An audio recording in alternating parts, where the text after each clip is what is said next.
Hello les amis, je vous retrouve pour une nouvelle vidéo sur le football espagnol et la Liga et je vais vous présenter le débrief en statistique du match Real Madrid contre Gérone, un match qui avait lieu ce vendredi 10 avril 2026 pour le compte de la 31e journée et un match qui s'est terminé sur un nul, un but partout, une nouvelle contre-performance de la part du Real Madrid qui termine mal cette saison. Alors dans cette vidéo on va revenir sur les buts de cette rencontre mais surtout sur les statistiques des deux équipes pour comprendre un petit peu le déroulé du match et on terminera la vidéo par le classement de la Liga mise à jour. Et oui, un nul, un partout.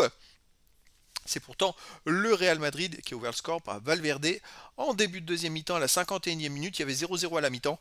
Mais Thomas Lemar a égalisé d'une formidable frappe, vraiment une frappe très puissante de 25 mètres à mi-hauteur. Il a égalisé 11 minutes après à la 62e minute. On peut pas dire que ça soit vraiment contre le court jeu, on va dire que le Real a reculé. Tout simplement, et quand on recule, il faut pas trop reculer parce que les adversaires peuvent tirer de loin. Et avec un frappeur comme Thomas Lemar, c'est vrai que Girona en a bien profité. Ensuite, le Real a poussé. Ils ont eu quelques occasions. Ça a été quand même très brouillon, je trouve, même si il y a quand même eu des occasions et des situations dangereuses. Mbappé aurait pu bénéficier d'un penalty, mais au final, bah, écoutez, il y a eu un partout et j'ai l'impression que le titre s'envole, les amis, en faveur de Barcelone, qui en cas de victoire ce week-end, Barcelone prendrait 9 points d'avance, on va le voir un peu plus loin au classement. Alors les statistiques des deux équipes dans cette rencontre, il y a eu 61% de possession de balle à 39% pour le Real Madrid, 601 passes tentées à 390, 552 passes réussies à 341, 91,8% de passes réussies à 87,4%. Collectivement, bon, le Real Madrid a quand même bien dominé la rencontre, 20 occasions à 8 pour le Real Madrid, les XG, les buts attendus, 2,22 à 0,52 pour le Real Madrid. Ils n'ont pas eu de chance, pas eu de réussite. Parce que quand on a 2,22 XG, c'est un peu comme le Paris FC, ils ont mis 4 buts. Le Real Madrid, ils n'en ont mis qu'un. Et c'est vrai que Gérone a eu 4 fois moins de XG et ils ont mis aussi un but. Voilà, mais en même temps, bah, il faut les mettre, hein, les buts, hein. C'est comme ça qu'on gagne les matchs. Si ça rentre pas, bah, ça rentre pas. Les tirs 22 à 10 pour le Real Madrid, 9 tirs cadrés à 2 pour le Real Madrid. 6 tirs contre à 3 pour le Real Madrid, pas de poteau. Voilà, le Real Madrid, ils ont tiré plus de 2 fois plus. Ils ont cadré 9 tirs contre 2 pour Gérone. Et il y a un match nul un partout au final. C'est, je trouve, une contre-performance du Real qui n'a pas été capable de mettre la balle au fond.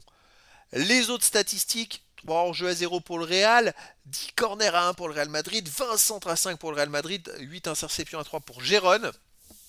22 tacles à 12 pour Gérone, 43 duels gagnés à 40 pour le Real Madrid, 7 arrêts à 1 pour Gérone, 13 fautes à 9 pour Gérone, 2 jaunes à 1 pour le Real Madrid, aucun carton rouge. Le Real Madrid a quand même bien poussé, bien dominé la rencontre, hein, quand on fait 20 centres à 5, 10 corners à 1, mais voilà, ils ont pas réussi à marquer un deuxième but tout simplement. Alors au classement, bon, le Real Madrid est toujours deuxième, hein, de Liga.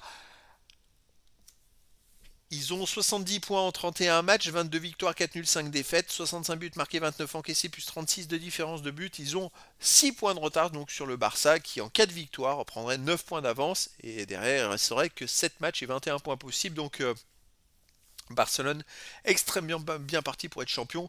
Sinon le Real garde pour l'instant une petite avance sur les poursuivants puisque Villarreal est à 12 points et Atlético de Madrid à 13 points. Donc en cas de victoire il pourrait revenir à 9 et 10 points. C'est vrai que le Real, j'ai l'impression que si Barcelone gagne, bah, va finir deuxième. Gérone de son côté est 12e avec 38 points en 31 matchs, 9 victoires, 1 nul, 11 défaites, 33 buts marqués, 45 encaissés, moins 12 de différence de but. C'est un très bon point pris. Ils ont 9 points d'avance sur le premier relégable, avec un match de plus. Mais voilà, un très bon point pris par Gérone en vue du maintien. Donc voilà, c'était le débrief en statistique du match Real Madrid contre Gérone.